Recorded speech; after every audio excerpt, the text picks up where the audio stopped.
एक बार की बात है। बिमलापुर गांव में रेखा नाम की औरत रहती थी।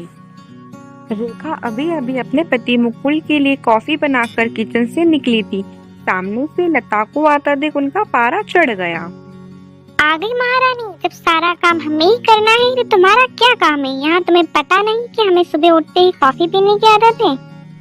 मैं आ रही थी, लेकिन रवि को जल्दी ऑफिस जाना था, उनके कपड़े प्रेस करने में टाइम लग गया। बस हर बात में बहाना तैयार ही रहता है महारानी तुम्हारा तो। लता को शादी करके आए केवल 4 महीने ही हुए थे। यहाँ आकर उसे ऐसा लगने लगा था जैसे किसी जेल में आ गई है। उसे कहीं जाना हो तो परमिशन लेना पड़ती थी, कोई गलती हो जाए तो पनिशमेंट मिलता था। सास, ससुर और पति तीनों ही एक सुर में उसका विरोध करते थे। कभी कभी तो मन करता यहाँ से भागकर अपने पापा के घर चली जाए, लेकिन पापा हार्ट पेशेंट थे। यह सब उन्हें पता लग गया तो न जाने क्या अनर्थ हो जाएगा। यही सोचकर सब बर्दाश्त करती रहती थी। लता टिफिन बनाकर लेकर आई, तभी रवि उसे डांटने लगा। लता क्या कर रही हो? इतना टाइम नहीं है मेरे पास, कार चला के नहीं जाना है।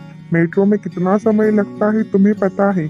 जरा सा लेट पहुंचो तो ऑफिस में सुनना पड़ता है। रवि की एक एक बात इस ओर इशारा कर रही थी कि उसके पिता ने उसे कार नहीं दी, लेकिन अब वह सब सुन लेती है, क्योंकि पिता को कैसे बताए कि जिन्हें आपने उसका जीवन साथी चुना था वह तो पैसों का लालची है। एक दिन शाम को रवि घर आया और उसने अपने पिता से बात की। पापा, अब मुझसे नौकरी नहीं होती। वो आपके दोस्त शर्मा जी मोटर पार्ट बनाते हैं। मैं चाहता हूँ कि उनकी सप्लाई शुरू करूँ। लेकिन बेटा, उसके लिए तो कम से कम 10 लाख रुपए ही चाहिए होंगे, वो कहाँ से आएंगे? मैं भी वही सोच रहा हूँ पापा। शाम का समय था तो लता चाय बनाकर लेकर आई और अपने पति और ससुर को दी। तभी रवि उससे बोला, लता, क्या तुम अपने पापा से कुछ पैसे उधार ला सकती हो? लता के सब्र का बांध टूट चुका था। रोज रोज के तानों से दुखी होकर उसने जवाब दिया, रवि, मेरे पिता के भरोसे मत रहना। उन्होंने मेरी शादी करके अपना फर्ज पूरा कर दिया। अगर आपको नौकरी करने में दिक्कत है तो मुझे जॉब करने दो, दोनों मिलकर कमाएंगे। यह सुनकर रवि का पारा चढ़ गया। क्या बकवास कर रही हूँ? ज्यादा जुबान चलने लग गई है तुम्हारी। रवि, मैं बहुत बर्दाश्त कर चुकी हूँ, अब मुझसे नहीं सुना जाता, इसलिए मैंने जॉब करने का फैसला किया। नहीं, हमारे घर में यह सब नहीं होता।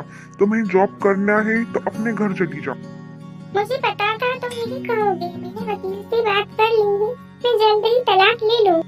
तभी लता की सास आती है और कहती है, इसे सर चढ़ाने का नतीजा ही ये, निकाल दो इसको घर से बाहर। ठीक है, मैं पुलिस को फोन कर देती हूँ। आप मेरा सारा सामान और दहेज वापस कर दीजिए। साथ ही हर महीने अपनी पति की कमाई का आधा हिस्सा मैं कोर्ट से ले लूंगी। इस मकान में भी मेरा हिस्सा है, आधा मकान मेरे नाम कर दीजिए। बेटी, यह कैसी बातें कर रही हो? आज के बाद हम तुमसे कुछ नहीं कहेंगे। तुम अपने कमरे में जाओ। नहीं पापा जी, अब मुझसे बर्दाश्त नहीं होता है। मैं दिन भर के गाने सुन सुन के थक गई हूँ। आप लोग इतने लालची होंगे ये मैंने कभी सपने में भी नहीं सोचा था। रवि इसके पिताजी को फोन लगा, उनसे बात करेंगे डायरेक्ट। माँ जी, मेरे पिता हार्ट पेशेंट है।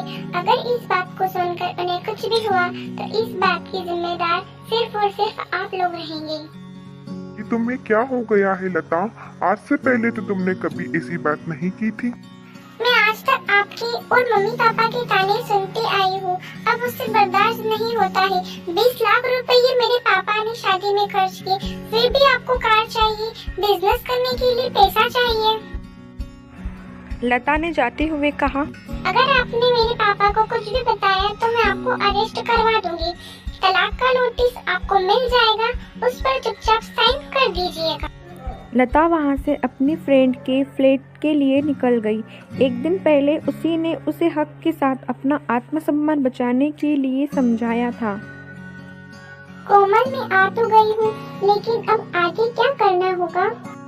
चिंता मत करो, मैंने बात कर ली है। मेरे ऑफिस में जगह खाली है, कल से तू जॉब करेगी और मेरे साथ ही रहेगी। 1 महीना जॉब करने के बाद लता अपने पिता से मिलने उनके घर जाती है। घर जाने पर लता अपने पिताजी को सारी बात बताती है। उसके पिता उसकी बात सुनकर कहते हैं, बेटा तूने मुझे कुछ बताया क्यों नहीं? पापा आपने मेरे लिए बहुत कुछ किया है, अब मैं आपको परेशान नहीं करना चाहती थी। मैं अपने पैरों पे खड़ा होना चाहती हूँ, अपनी पहचान बनाना चाहती हूँ। रवि ने तलाक के पेपर साइन करके और पैसे लता को दे दिए। साथ ही रवि ने लता से माफी भी मांगी।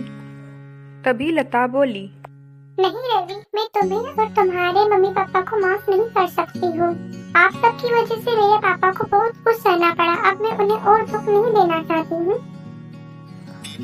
इस कहानी से हमें यह शिक्षा मिलती है कि हमें ज़्यादा लालच नहीं करना चाहिए। लता की सास ने लालच किया तो उसके बेटे और बहू का तलाक हो गया।